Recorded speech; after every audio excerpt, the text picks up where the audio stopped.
के मंत्रिपरिषद की बैठक में कुल 29 प्रस्ताव पर विचार किया गया एवं उसकी स्वीकृति दी गई। पहला प्रस्ताव झारखंड निर्यात नीति 2023 की स्वीकृति प्रदान की गई। ये निर्यात नीति अगले 5 वर्षों तक लागू रहेगा और इसका मुख्य उद्देश्य है कि झारखंड में जो सामान उत्पादित होते हैं उनमें कम से कम 5% उसका निर्यात किया जाए। दूसरा प्रस्ताव है झारखंड बिजली वितरण निगम लिमिटेड में के निदेशक मंडल में एक नॉमिनी डायरेक्टर का प्रावधान किया गया है। ये भारत सरकार के पत्र के लाइट में किया गया है। भारत सरकार का निर्देश था कि यदि REC या PFC से 1000 करोड़ से ज़्यादा लोन लिया गया है तो आपको एक नॉमिनी डायरेक्टर उनका रखना पड़ेगा। इसी के लाइट में इसमें ये प्रावधान किया गया। अगला प्रस्ताव है झारखंड सहकारिता अंकेक्षक भर्ती प्रोन्नति एवं सेवा शर्त संवर्ग नियमावली में संशोधन की स्वीकृति दी गई। जो 10th एंड 12th का जो बंधन था उसे समाप्त कर दिया गया। उसी तरीके से झारखंड सहकारिता प्रसार पदाधिकारी भर्ती प्रोन्नति एवं सेवा शर्त संवर्ग नियमावली में संशोधन की स्वीकृति दी गई। पांचवा प्रस्ताव है झारखंड बाल विकास सेवा अराजपत्रित कर्मचारी भर्ती एवं सेवा शर्त संशोधन नियमावली 2023 पर स्वीकृति दी गई। ये भी 10th एंड 12th जो बंधन था उसे समाप्त किया गया। अगला प्रस्ताव है छठा प्रस्ताव, जो संविदा के आधार पर नियुक्त एवं कार्यरत कर्मीगण हैं उनको मातृत्व अवकाश की सुविधा अनुमान्य कर दी गई है और वो भी मातृत्व अवकाश ले सकेंगे। जितना सरकारी कर्मी को मिलता है मातृत्व अवकाश उतना ही इनको भी प्राप्त होगा। 180 दिन। इसमें एक शर्त ये है कि पिछले जो 12 महीना है उसमें वो कम से कम 80 दिन तक संविदा पे कार्य कर रहे होंगे।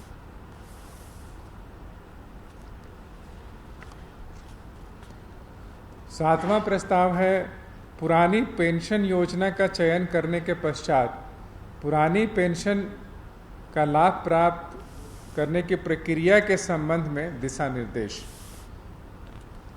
जो NPS से OPS का अपना ऑप्शन दिए हुए हैं उनको ये सुविधा कैसे प्राप्त होगी इसका एक रूपरेखा तैयार किया गया है, उसी की स्वीकृति दी गई।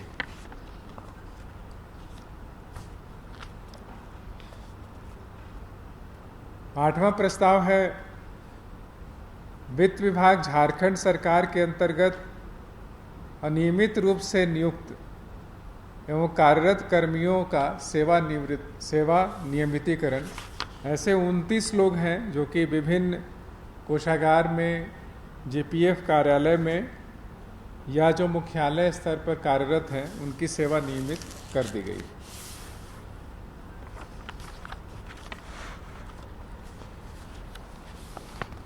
नवा प्रस्ताव है ये CDAC कोलकाता के द्वारा संचालित जो हमारा झार CERT यानी centre for computer emergency response for the government of Jharkhand, ये एक परियोजना है जो कि साइबर सिक्योरिटी में ये मदद करता है झारखंड सरकार को। और ये CDAC के साथ झारखंड सरकार का MOU हुआ था और ये योजना की स्वीकृति 2017-18 में दी गई थी। उस समय योजना की लागत थी 88.14 करोड़ रुपए। वो उसकी जो समय सीमा है वो समाप्त हो गया है। उसको 3 वर्ष के लिए अवधि विस्तार की स्वीकृति दी गई और जो कॉस्ट है, जो पहले 88 करोड़ 14 लाख रुपए था, उसे संशोधित करके 70 करोड़ 77 लाख पे स्वीकृति दी गई।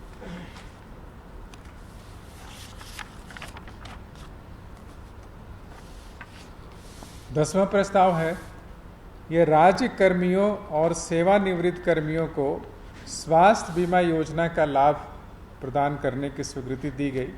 वर्तमान में जो राज्य के कर्मी हैं उनको 1000 रुपया प्रति माह की दर से मेडिकल के लिए उनको अलाउंस दिया जाता है। साथ में जब भर्ती होते हैं तो उनको पूरा खर्च जो है वो राज्य सरकार द्वारा दिया जाता है। अब ये 1000 रुपये प्रति माह की जगह उनको 500 रुपये प्रति माह प्राप्त होगा, और जो 6000 रुपये जो बचेगा उससे बीमा कंपनी के माध्यम से उनका बाकी इलाज कराया जाएगा, और ये बीमा कंपनी को प्रीमियम के रूप में उस राशि का भुगतान किया जाएगा। और बीमा कंपनी का कवरेज कुल 5 लाख रुपए तक होगा, जिसमें वे उसके परिवार के सभी सदस्यगण शामिल होंगे, और 5 लाख से ऊपर व्यय होने पे ये कॉर्पस फंड होगा जिसके माध्यम से उसका भुगतान किया जाएगा। यह सुविधा भुगतान के आधार पे, जो भुगतान कर के आधार पे, बीमा राशि का भुगतान के आधार पे, ये सभी पूर्व माननीय सदस्य जो विधानसभा के सदस्य हैं उनको भी ये सुविधा दी जा सकेगी। अखिल भारतीय सेवाओं के इच्छुक सेवारत और सेवानिवृत्त कर्मियों को भी दी जा सकेगी, और राज्य सरकार के विभिन्न बोर्ड, निगम, संस्थान, संस्था में कार्यरत अथवा सेवानिवृत्त होंगे उनको भी सुविधा दी जाएगी। और जो विश्वविद्यालय में और उनके अंगीभूत महाविद्यालयों में कार्यरत या सेवानिवृत्त कर्मियों को भी यह सुविधा प्रदान की जा सकेगी।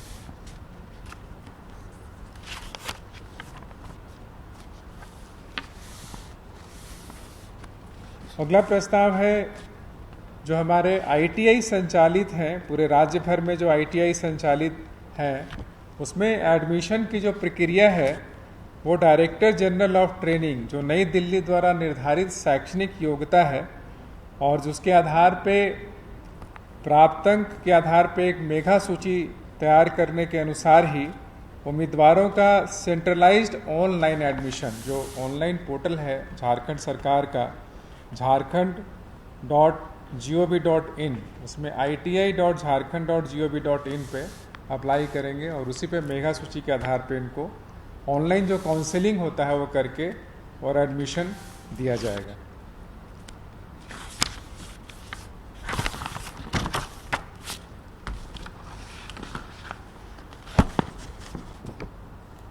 अगला प्रस्ताव,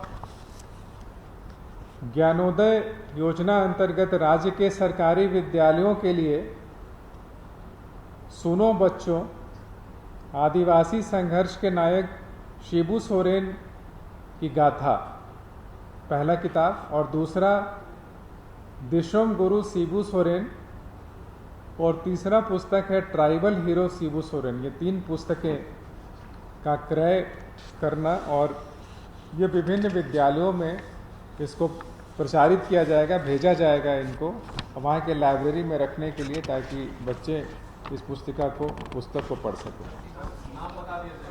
नाम तो बताए। पहला पुस्तक है सुनो बच्चों, आदिवासी संघर्ष के नायक शिबू सोरेन की गाथा, ये पहला पुस्तक है। दूसरा है दिशुम गुरु शिबू सोरेन, और तीसरा पुस्तक है ट्राइबल हीरो शिबू सोरेन, ये अंग्रेजी में।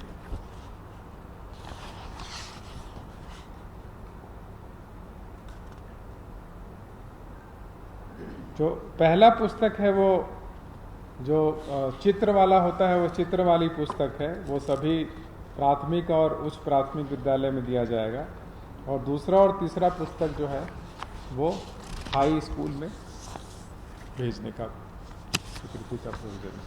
अगला प्रस्ताव है, झारखंड सरकार के पूर्व मंत्रीगण यथा श्री अमर कुमार बावरी, श्री रणधीर कुमार सिंह, श्रीमती डॉक्टर नीरा यादव, श्रीमती लुईस मारंडी एवं श्री नीलकंठ सिंह मुंडा के विरुद्ध डिसप्रपोर्शनेट असेट यानी प्रत्यानुपातिक धनार्जन की जांच हेतु पी दर्ज करने की अनुमति मंत्रिपरिषद द्वारा दी गई। 5, श्री अमर कुमार बावरी डिसप्रपोर्शनेट एसेट के जांच के लिए पी दर्ज किया जाएगा। जो आरोप में यही है कि इसमें जो डिटेल्स में लिखा है उसमें लिखा है कि पंकज कुमार यादव द्वारा WPPIL नंबर 316/2020 दायर किया गया था और उसी के लाइट में एडवोकेट जनरल से ओपिनियन लिया गया था कि इसमें आगे क्या किया जाए और उसके बाद ओपिनियन के उपरांत ACB से जांच करने के लिए कहा गया था। ACB ने कहा है कि पूर्व सरकार के उपरोक्त वर्णित मंत्रियों के विरुद्ध प्रत्यानुपातिक धनार्जन से संबंधित मामले की जांच हेतु विभागीय संकल्प 1623 दिनांक 7/8/15 की कंडिका 20 के तहत आसूचना संकलन कर गोपनीय सत्यापन प्रतिवेदन समर्पित करने का निर्देश दिया गया और उसमें ये कहा गया कि मामले की गोपनीय सत्यापन करने के पश्चात गोपनीय सत्यापन कर लिया गया, उसके पश्चात विस्तृत जांच हेतु उपरोक्त अंकित पूर्व मंत्रियों के विरुद्ध प्रत्यानुपातिक धनार्जन की जांच हेतु पी दर्ज करने की अनुमति प्रदान की जाए। इसमें डिटेल नहीं है, सिर्फ इतना ही लिखा हुआ। अगला प्रस्ताव है केंद्र प्रायोजित पुनरीक्षित मिशन वात्सल्य योजना अंतर्गत बाल देखरेख संस्थानों में आवासित बच्चों को मेंटेनेंस मद में नए दर की स्वीकृति दी गई।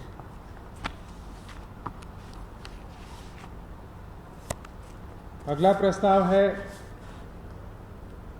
केंद्र प्रायोजित प्रधानमंत्री मातृ वंदना योजना का मिशन शक्ति सामर्थ्य के तहत संशोधित स्वरूप में कार्यान्वयन की स्वीकृति दी गई।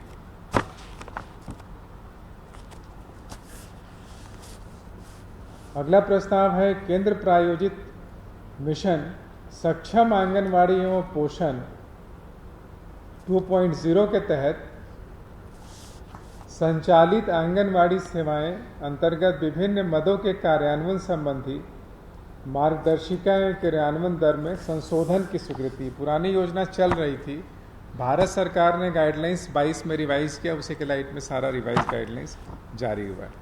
इसी प्रकार से किशोरी बालिकाओं के लिए योजना जो है स्कीम फॉर एडोलेसेंट गर्ल्स के संशोधन, इसका मार्गदर्शिका पहले था 2018 का भारत सरकार का, 22 में संशोधन हुआ, उसी के लाइट में संशोधन की स्वीकृति दी गई। अगला प्रस्ताव है महागामा शहरी जलापूर्ति योजना की प्रशासनिक स्वीकृति कुल 83 करोड़ 1 लाख रुपए पर दी गई अमृत योजना के तहत। अगला प्रस्ताव है मुख्यमंत्री गंभीर बीमारी उपचार योजना के लाभुकों को झारखंड स्टेट आरोग्य सोसाइटी के माध्यम से चिकित्सा सहायता अनुदान प्रदान करने के संबंध में।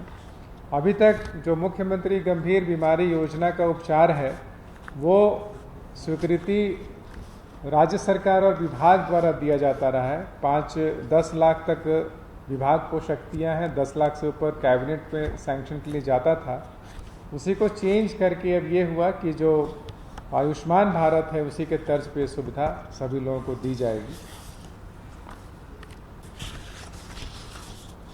अगला प्रस्ताव है आतंकवाद निरोधी दस्ता में झारखंड राज्य में संगठित अपराध पर नियंत्रण हेतु अतिरिक्त प्राधिकार प्रदान करने की स्वीकृति।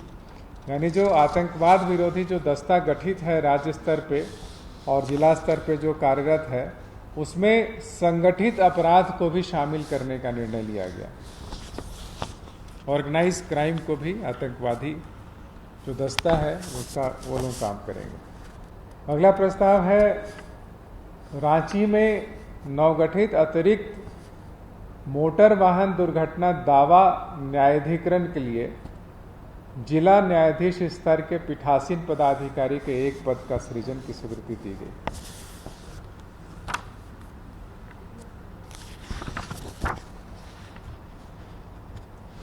अगला प्रस्ताव है शहरी क्षेत्र में रहने वाले आम जनता को उनके निजी जमीन पर वृक्ष लगाने पर उनके बिजली विपत्र में प्रति वृक्ष 5 यूनिट बिजली पर सब्सिडी दिए जाने की स्वीकृति दी गई। यानी एक वृक्ष लगाने पर 5 यूनिट फ्री मिलेगा 5 वर्षों तक, और मैक्सिमम 5 वृक्ष लगा सकते हैं। तो 5 वृक्ष और हर एक वृक्ष पे 5 यूनिट, और ये योजना मतलब 5 वर्षों तक उसको बिजली का ये सुविधा मिलेगा सब्सिडी का।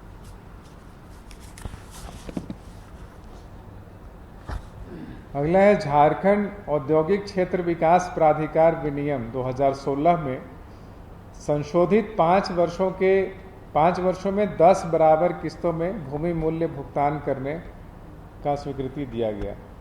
पहले भी ये सुविधा था, जो जियाडा से ज़मीन मिलता था वो 2017 में लाया गया था कि उस भूमि का जो मूल्य है उसको एक बार नहीं जमा करके 5 वर्षों में 10 बराबर किस्तों में जमा कर सकते हैं। ये 2022 में समाप्त हो गया था, 17/8/2022 को। उसको फिर से लागू करने का और अगले 5 वर्षों तक लागू रखने की स्वीकृति दी गई।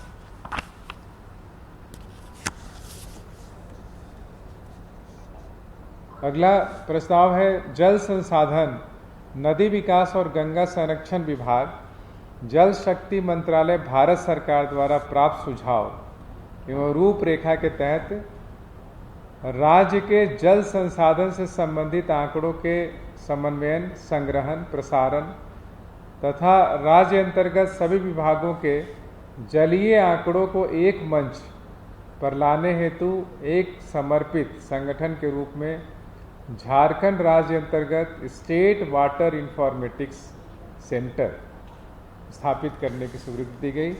ये स्टेट वाटर इंफॉर्मेटिक्स सेंटर के माध्यम से हमारे राज्य में जितने भी जल स्रोत हैं वो सभी जल स्रोतों का मैपिंग करके और उसको एक ऑनलाइन प्लेटफॉर्म पे अंकित किया जाएगा, ताकि कोई भी आदमी, चाहे आम नागरिक हो या फिर राज्य सरकार के विभाग हो, केंद्र सरकार के विभाग हो, वो जल स्रोत से संबंधित सभी जानकारी हासिल कर सकेंगे। अगला है झारखंड ऑप्थाल्मिक सहायक संवर्ग नियुक्ति, प्रोन्नति एवं सेवा शर्त नियमावली 2023 के गठन की स्वीकृति दी गई।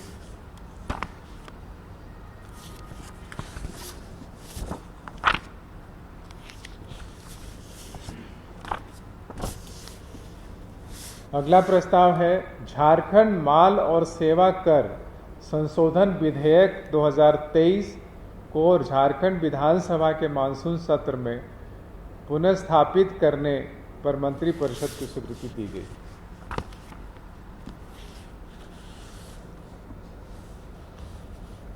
अगला विधेयक है झारखंड प्रतियोगी परीक्षा ब्रैकेट में भर्ती में अनुचित साधनों की रोकथाम व निवारण के उपाय ब्रैकेट क्लोज अधिनियम 2023 का प्रख्यापन की स्वीकृति दी गई। ये है झारखंड प्रतियोगी परीक्षा ब्रैकेट में भर्ती में अनुचित साधनों की रोकथाम एवं निवारण के उपाय ब्रैकेट क्लोज अधिनियम 2023, जो विधानसभा के सत्र में विधानसभा में रखा जाएगा। इसमें है जो एग्ज़ाम में जैसे क्वेश्चन पेपर लीक आउट करना और इस तरह के जो क्राइम में संलिप्त है या पेपर आउट करना, चोरी कराना, तो उनके लिए अलग से ये एक्ट में प्रोविज़न किया गया है। उनको कड़ी से कड़ी 10 वर्षों तक की सज़ा दी जा सकेगी, या और उसमें फाइन भी हैवी जो है वो लगाया जा सकेगा। हाँ, 1 करोड़ तक, 1 करोड़ तक 10 वर्ष। अगला प्रस्ताव है, ये भी विधेयक है, झारखंड स्वास्थ्य विज्ञान विश्वविद्यालय विधेयक 2023 की स्वीकृति दी गई। ये झारखंड मेडिकल साइंस विश्वविद्यालय बनेगा। जितने मेडिकल कॉलेजेस हैं वो सारे मेडिकल कॉलेज इसी विश्वविद्यालय के तहत काम करेंगे। अभी वर्तमान में जो सारे मेडिकल कॉलेजेस हैं वो संबंधित यूनिवर्सिटी से संबंध होते हैं, वो उसके लिए अलग से ही विश्वविद्यालय स्थापित किया जा रहा है। जैसे कि टेक्निकल इंस्टीट्यूट के लिए झारखंड जो टेक्निकल यूनिवर्सिटी है वो बनाया गया, उसी तरीके से झारखंड मेडिकल साइंस यूनिवर्सिटी की स्थापना के लिए विधेयक की स्वीकृति दी गई।